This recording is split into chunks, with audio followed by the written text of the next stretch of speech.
আইনের 23rd of Ziaur রহমানের সময়। এটা আমাদের সারা দেশের স্কুল 8 থেকে 10, 11, 12 এবং গ্রাজুয়েট লেভেলে সারা দেশে বিএনসিসি গড়ে তোলা আমাদের জন্য অত্যন্ত প্রয়োজনীয়। যে সেকেন্ড ডিফেন্স লাইন, এই ব্যাপারে আমরা ছেলেদেরকে কিভাবে আমরা কন্ট্রিবিউট করতে পারি নিরক্ষরতা দূরীকরণের জন্য, সোসাইটিতে যে কোনো দুর্যোগের সময় এই বিএনসিকে রিস্ট্রেংথেন করার জন্য আজকে আমরা একটা মিটিংয়ে বসছিলাম। পলিসিগত ডিসকাশন হয়েছে এবং এটাকে আমরা অ্যাড্রেস করব। নেক্সট দিন বলো।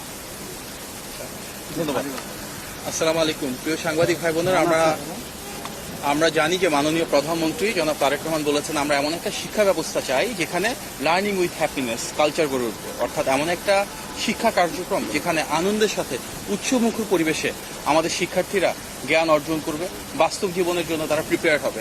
সেই লক্ষ্যে আমাদের শিক্ষা ব্যবস্থাকে আমরা ভ্যালু বেস করতে চাই, প্রিন্সিপাল বেস করতে চাই, এথিক্স বেস করতে চাই, যেন তারা সুনাগরিক হিসেবে গড়ে ওঠে। এবং সেই ক্ষেত্রে এক্সট্রা কারিকুলার অ্যাক্টিভিটিকে প্রাধান্য দেওয়া হবে। সরকারের যে উন্নয়ন কার্যক্রম রয়েছে, ম্যানিফেস্টোতে যে ধারাগুলো রয়েছে, সেই পলিসিগুলো বাস্তবায়নে আমরা আমাদের শিক্ষার্থীদেরকে ইনভলভ করতে চাই।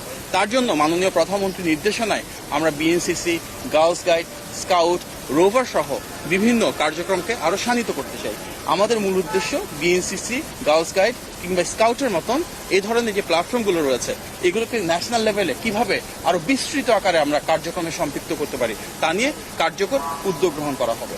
মাননীয় প্রধানমন্ত্রী ইতিমধ্যে বলেছেন যে আমাদের মূল উদ্দেশ্য আমাদের প্রতিটি ছাত্র আমাদের যে ডেমোগ্রাফিক ডিভিডেন্টটা রয়েছে, অর্থাৎ বিপুল পরিমাণ যে সংখ্যা, তাদেরকে যেন দক্ষ মানব সম্পদে আমরা রূপান্তর করতে পারি, তাদের মাঝে সুনাগরিকের গুণাবলী আমরা তৈরি করতে পারি একটা ডিসিপ্লিন ফোর্স হিসেবে, যেখানে আগামীর বাংলাদেশ বিনির্মাণে সমৃদ্ধ এবং স্বনির্ভর জাতি গঠনে তারা সক্রিয় ভূমিকা রাখতে পারে।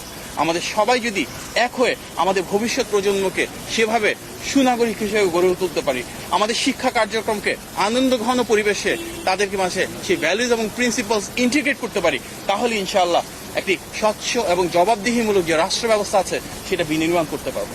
মাননীয় প্রধানমন্ত্রীর নেতৃত্বে আমাদের মাননীয় শিক্ষামন্ত্রী এবং অন্যান্য স্টেক হোল্ডাররা সবাই এক হয়ে বসেছি এবং ইনশাআল্লাহ আমরা সবাই এক হয়ে মাননীয় প্রধানমন্ত্রীর যে অভীষ্ট লক্ষ্য সেটি অর্জন করতে পারবো এবং আমাদের ভবিষ্যৎ প্রজন্মকে আগামীর বাংলাদেশ বিনির্মাণের দক্ষ কারিগর হিসেবে গড়ে তুলব ইনশাআল্লাহ। আপনাদের সবাইকে ধন্যবাদ। আসসালামু আলাইকুম।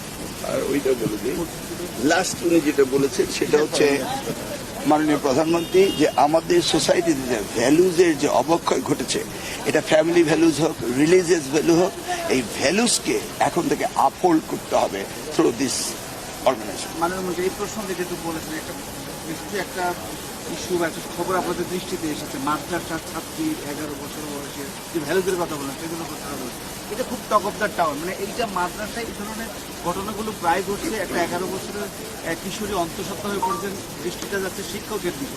এইটাকে আসলে আপনারা কিভাবে দেখছেন? এই তো সেটা মাননীয় প্রধানমন্ত্রী সেটা অ্যাজ এ হোল আমাদেরকে ভ্যালুজ, রিলিজিয়াস ভ্যালুজ, সোসাইটির ভ্যালুজ, ফ্যামিলি ভ্যালুজ, এটাকে আপহোল্ড করার জন্য আজকের মূলত এই পলিসি ডিসকাশন হয়েছে, সেটাই আমরা করছি। ধন্যবাদ।